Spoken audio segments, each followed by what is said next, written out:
हे लक्षात घेतलं पाहिजे.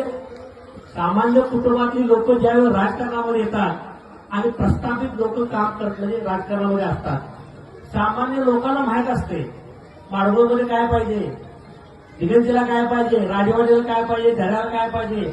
आपण या 12 बरोदामध्ये राहणारे कार्यकर्ते आहोत. त्यामुळे प्रत्येकाची तहान काय आहे हे आमच्यासारख्या कार्यकर्त्याच्या लक्षात येतं.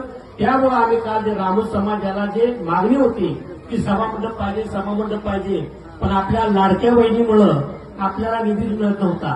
कारण पहिल्या टप्प्यात जो निधी आला तो पहिल्यांदा मी या माडगुळच्या नाईक वस्तीसाठी टाकला.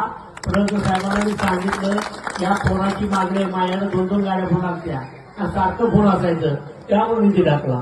आता हा तुमचा हनुमान मंदिरचा विषय होता, एकदा आपल्याला निधी टाकायचा होता.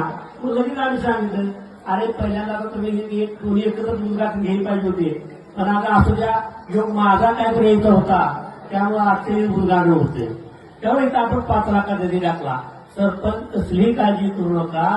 या तालुक्यामध्ये तुम्ही जर पूर्वेला असला मी पश्चिमेला जर असलो तरी माझं पूर्ण लक्ष तुमच्या गावावर आहे. तुम्ही कसली काय करायची नाही. मी ज्यावेळेस सभापती झालो त्यावेळी आशीर्वाद चौघड एकटाच माझा मित्र होता, ती पण द्राक्षातलं. आणि मग मला म्हणजे असा निधी पाहिजे. त्या काळी मी काही न बघता तुमच्या गावाला 40 लाखाचा निधी दिला. मला बोलून तुम्ही उद्घाटनला तो भाग वेगळा आहे. आणि आता तुमची मागणी काय, किरकोळ मागणी 50 लाखाचा निधी तुम्हाला या महिन्याच्या आत या गावासाठी मंजूर करतो. तुम्ही बिंदास राहा. दलित वस्तीचंही ती काम राहणार नाही. अजून काम आहे आपल्याला. इकडे काय सुचवायला जरा भेटायचं मागं आणि 2 उद्घाटन झाले आणि काय काय मागू.